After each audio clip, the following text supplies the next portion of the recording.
कोई आशंका नहीं है कि डिटेल्स नहीं निकलेगा, पूरा डिटेल्स निकलेगा अभी। अब आप लोग हमारी प्रतिक्रिया लें, अब उसका कोई मतलब नहीं है। पायलट गलती शायद ना के बराबर था। पायलट लोगों ने शायद पूरा प्रोसीजर फॉलो किया है। दोनों इंजन फेल हुए या फिर दोनों इंजन में जितना थ्रस्ट चाहिए था वो बन नहीं पाया और उसके साथ कुछ और भी सिस्टम्स फेल हुए। पिछले 1.5 महीने में 6 एयरक्राफ्ट 6 हेलीकॉप्टर्स डाउन हुए। एक्सीडेंट या फिर इंसिडेंट या छोटा मोटा accident. Accident investigation bureau BS उन लोगों ने आके भी शुरू कर दिया और 2 ब्लैक बॉक्स मिले हैं, ऐसा चर्चा है। तो देखिए, पहली बात तो 2 ब्लैक बॉक्स पता नहीं किसने मतलब रिपोर्ट कर दिया। हम लोग एक ही ब्लैक बॉक्स बोलते हैं और दूसरा एक रिकॉर्डर है। अगर दोनों को आप ब्लैक बॉक्स बोलोगे चलेगा, क्योंकि दोनों का काम वही है। एक तो है वॉइस रिकॉर्डर है, कॉकपिट वॉइस रिकॉर्डर। वो इतना सेंसिटिव है कि आप पायलट लोगों ने कितने बार सांस भी लिया वो भी रिकॉर्डेड होगा। और आवाज कैसा था, क्या था, कॉकपिट में कुछ और डैमेज था, क्या क्या उन्होंने पायलट्स ने बात किया अपने बीच में, और फिर क्या देखा, कौन से लाइट ऑन हुआ, पक्का पायलट ने अपना प्रोसीजर फॉलो किया। और वो जो पहले का डीएफडी है, जिसको जो सबसे महत्वपूर्ण है, इससे भी महत्वपूर्ण वो है, तो वो पहले से मिल चुका है। तो अभी कोई चीज के लिए मतलब कोई आशंका नहीं है कि डिटेल्स नहीं निकलेगा, पूरा डिटेल्स निकलेगा अभी।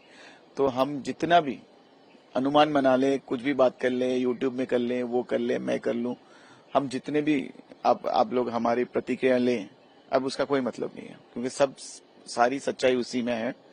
पर हाँ, मैं इतना बोल दूं, दिन ब दिन जो वीडियो पहले दिन से आया था वो ब्लर्ड था। उसमें हम लोग अजम्पशंस लगा रहे थे, कोई जूम करके देखने की कोशिश कर रहा था, वो वीडियो बेसिकली फट रहा था, टाइप्स वो ब्लर्ड हो जाता था, वो दिख नहीं रहा था।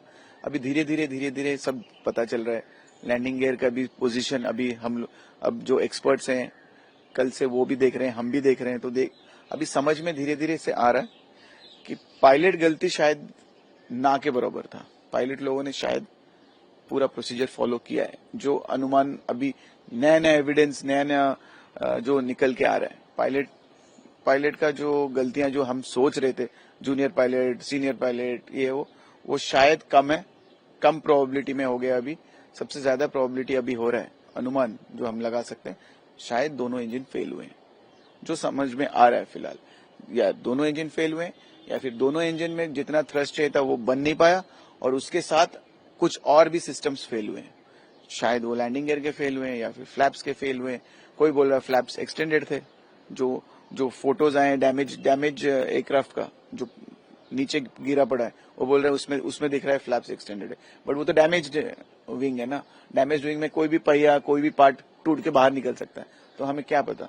सब कुछ सारे रिकॉर्ड, फ्लैप्स का पोजीशन क्या था, किस एंगल में था, लैंडिंग गियर किस एंगल में था, लैंडिंग गियर ऊपर क्यों नहीं गया, किस कारण नहीं गया, कौन से सिस्टम फेल हुआ था, इंजन थ्रस्ट क्यों नहीं मिला, किस हाइट पे नहीं मिला, किस टेम्परेचर में नहीं मिला, या फ्यूल कोई बोल रहा है फ्यूल में कंटामिनेशन था, फ्यूल में कुछ गड़बड़ी था, शायद इसीलिए दोनों इंजन आउट हो गए।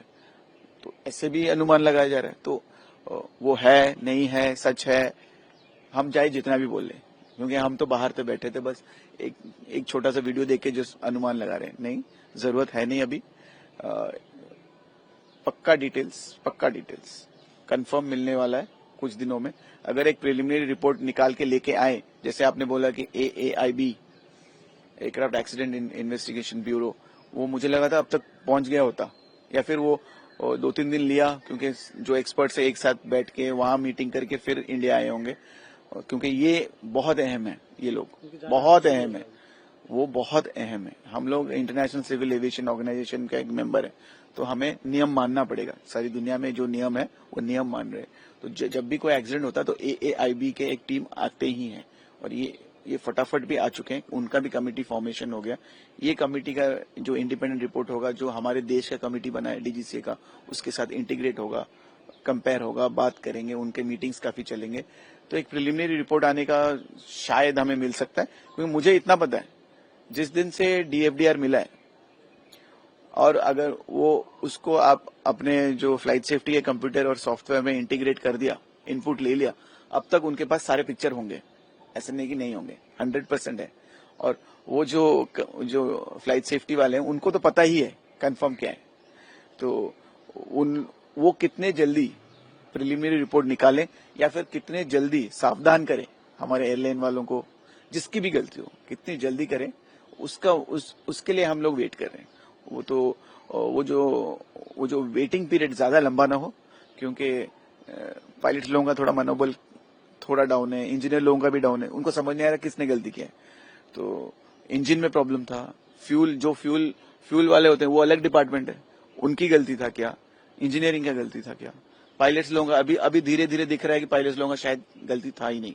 तो जब वो इतने बुरे हाल में फंसी गए, वो प्रोसीजर फॉलो किए। मुझे इसीलिए पहले दिन से डाउट हो रहा था कि इतने अनुभवी कमांडर सुमित सभरवाल, उनसे गलती होना बहुत बहुत बहुत कम चांसेस है। तो उन्होंने परफेक्ट प्रोसीजर्स फॉलो किए।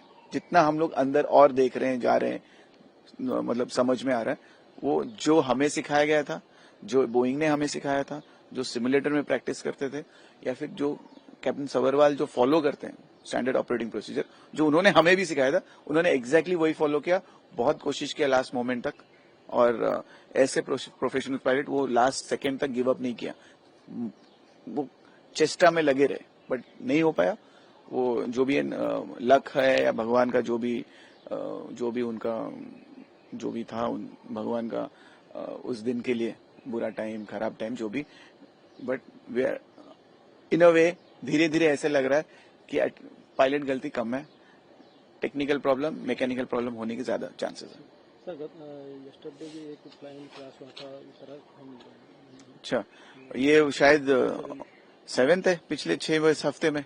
नहीं 7 लोग जान चली गई। पर मैं ये बोलना चाहता हूँ कि पिछले 1.5 महीने में 6 एयरक्राफ्ट, 6 हेलीकॉप्टर्स डाउन हुए। एक्सीडेंट या फिर इंसिडेंट या छोटा मोटा एक्सीडेंट 6 हो गए। और वही हिमाचल, उत्तराखंड, वही जहां पे भी चारधाम या कश्मीर या जहां पे बिजनेस टूरिस्ट हैं, चारधाम के रिलीजन, मतलब अपने धर्म के नाम पे जो भी टूरिज्म है, वो तो बार बार हो रहा है। कल सस्पेंड भी हुए हैं कुछ पायलट्स, क्योंकि वेदर ठीक नहीं था, बस जबरदस्ती गए। तो ये सब आप समझ लो, ये कमर्शियल इंटरेस्ट है। ये सही फ्लाइट सेफ्टी और आपकी जान के लिए उनका इतना इंटरेस्ट है ही नहीं। वो कमर्शियल इंटरेस्ट से काम करें, जितना पैसा बन सकता है, वो कंपनी वाले जितना पैसा बना सकते हैं, वो जो फ्लाइट सेफ्टी के जो अपॉइंटेड इंस्पेक्टर होंगे वहां पे, FQI या क्या नाम, पूरा मैं भूल गया हूँ, वो क्वालिटी कंट्रोल जो करते हैं, फ्लाइट को क्वालिटी कंट्रोल इंस्पेक्टर्स, तो वो अपना काम नहीं कर रहे हैं ढंग से। वहां पे जो हेलीपैड्स हैं वो ढंग से मेंटेन नहीं हो रहे हैं। और पायलट्स को भी प्रलोभन दिखाया जाता होगा कि ज्यादा पैसा बनाओ, सीजन टाइम है, छुट्टी टाइम है, चारधाम, सब दौड़े हुए आ रहे हैं, सबको चाहिए, तो टिकट प्राइस भी बढ़ा के ज्यादा ड्यूटी कर लो, जो ड्यूटी के जो परमिशन लिमिट है उससे ज्यादा होगा। तो ये आप सीधी बात है, ये सब ग्रीड की वजह से हो रहा है, व्यापार की वजह से हो रहा है।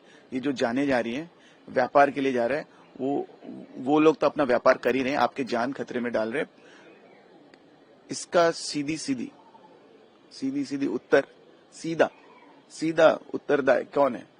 सेंट्रल गवर्नमेंट और उनका civil aviation department, civil aviation minister. आपके जो लोग वहां पे मॉनिटर करना चाहिए था, वो नहीं कर रहे हैं, क्वालिटी मेंटेन नहीं हो रहा है। आपको बार बार वो वार्निंग दे रहे हैं। 6 हेलीकॉप्टर डाउन हो चुके हैं पिछले 1.5 महीने में, 6 या 5। अब अभी तक आपने ऐसा कोई कदम नहीं उठाया कि वो बंद हो। तो ये total responsibility is the civil aviation minister और director general civil aviation India, क्योंकि ये कोई ऐसा कदम नहीं लिया अब तक। जितने भी जाने गए, ये आपके लापरवाही की वजह से गए।